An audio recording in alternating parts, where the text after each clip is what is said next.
Assalamualaikum warahmatullahi wabarakatuh. Perkenalkan, nama saya Salma Alfiani dari Program Studi Hukum Ekonomi Syariah, Sekolah Tinggi Agama Islam Bakti Persada, Bandung. Saya di sini akan menjelaskan tentang asas-asas dalam hukum perjanjian. Tanpa berlama-lama, mari kita mulai. Materi presentasi yang akan saya jelaskan sekarang adalah untuk mengetahui apa itu hukum perjanjian dan juga mengenal apa saja asas-asas dalam hukum perjanjian. Apa itu hukum perjanjian?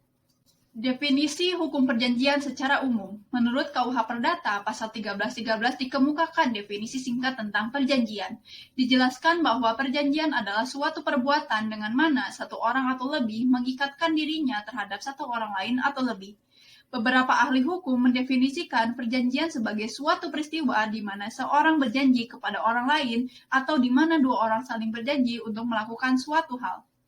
Berdasarkan rumusan pengertian perjanjian tersebut, dapat disimpulkan bahwa perjanjian itu terdiri dari, pertama, adanya pihak-pihak, kedua, ada persetujuan antara pihak-pihak, yang ketiga, ada prestasi yang akan dilaksanakan, keempat, ada bentuk tertentu, lisan ataupun tulisan, yang kelima, ada syarat-syarat tertentu sebagai isi perjanjian, dan yang keenam, ada tujuan yang hendak dicapai. Definisi perjanjian menurut hukum Islam. Istilah perjanjian dalam hukum Indonesia disebut akad dalam hukum Islam. Kata akad berasal dari al-aqd yang berarti mengikat, menyambung, ataupun menghubungkan atau arrom. Dalam istilah akad atau perjanjian menurut pasal 262 Mursyid Al-Hayron merupakan pertemuan ijab yang diajukan oleh salah satu pihak dengan kabul dari pihak lain yang menimbulkan akibat hukum pada objek akad. Sedangkan menurut Syamsul Anwar, akad adalah pertemuan antara ijab dan kabul sebagai pernyataan kehendak dua pihak atau lebih untuk melahirkan suatu akibat hukum pada objeknya. Ketiga definisi tersebut memperlihatkan bahwa, pertama, akad merupakan keterkaitan atau pertemuan ijab dan kabul yang berakibat timbulnya akibat hukum. Yang kedua, akad merupakan tindakan hukum dua pihak. Yang ketiga, tujuan akad adalah untuk melahirkan suatu akibat hukum atau hukum akad atau hukum al-aqd. Secara terperinci, tujuan akad adalah pemindahan pemilik dengan imbalan ataupun tanpa imbalan atau at-tamlik, melakukan pekerjaan atau al-amal, melakukan persekutuan atau al-istarok, melakukan pendelegasian atau at-tafwid, dan melakukan penjaminan atau at-tausi. Apa aja sih asas-asas dalam hukum perjanjian? Asas-asas dalam hukum perjanjian terdiri dari 5 asas. Yang pertama ada asas kebebasan berkontrak atau freedom of contract. Yang kedua ada asas konsensualisme atau consensualism. Yang ketiga ada asas kepastian hukum atau facta sunt servanda. Yang keempat ada asas itikat baik atau good faith. Dan yang kelima ada asas kepribadian atau personality. Pertama, asas kebebasan berkontrak atau freedom of contract. Asas kebebasan berkontrak dapat dianalisis dari ketentuan pasal 1338 ayat 1 KUH Perdata yang berbunyi, semua perjanjian yang dibuat secara sah berlaku sebagai undang-undang bagi mereka yang membuatnya. Asas ini merupakan suatu asas yang memberikan kebebasan kepada para pihak untuk, pertama, membuat atau tidak membuat perjanjian. Kedua, mengadakan perjanjian dengan siapapun. Ketiga, menentukan isi perjanjian, pelaksanaan, dan persyaratannya. Serta yang keempat, menentukan bentuk perjanjiannya apakah tertulis ataupun lisan. Yang kedua, ada asas konsensualisme atau consensualism. Asas konsensualisme dapat disimpulkan dalam pasal 1320 ayat 1 KUH Perdata.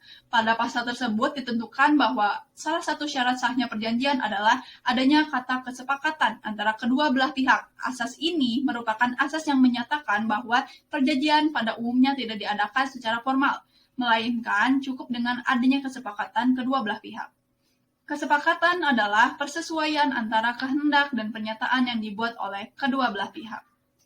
Yang ketiga ada asas kepastian hukum atau facta sunt servanda. Asas kepastian hukum atau disebut juga dengan asas facta sunt servanda merupakan asas yang berhubungan dengan akibat perjanjian.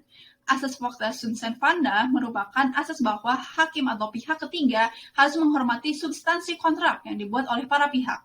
Sebagaimana layaknya sebuah undang-undang, mereka tidak boleh melakukan intervensi terhadap substansi kontrak yang dibuat oleh para pihak. Yang keempat ada asas itikat baik atau good faith. Asas itikat baik tercantum pada pasal 1338 ayat 3 KUH Perdata yang berbunyi, perjanjian harus dilaksanakan dengan itikat baik. Asas ini merupakan asas bahwa para pihak, yaitu pihak kreditur dan debitur, harus melaksanakan substansi kontrak berdasarkan kepercayaan atau keyakinan yang teguh maupun kemauan baik dari para pihak. Asas itikat baik terbagi menjadi dua macam, yaitu itikat baik nisbi dan itikat baik mutlak. Pada itikat yang pertama, seseorang memperhatikan sikap dan tingkah laku yang nyata dari subjek. Pada itikat yang kedua, penilai terletak pada akal sehat dan keadilan serta dibuat ukuran yang objektif untuk menilai keadaan atau penilaian yang tidak memihak menurut norma-norma yang objektif. Yang kelima, ada asas kepribadian atau personality.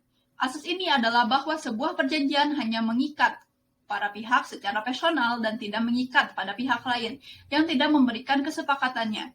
Asas ini dapat ditelusuri pada pasal 1315 KUH Perdata bahwa pada umumnya seseorang dapat mengikatkan diri atas nama sendiri atau meminta ditetapkannya suatu janji daripada untuk dirinya sendiri. Dan pasal 1340 menegaskan perjanjian hanya berlaku antara para pihak yang membuatnya.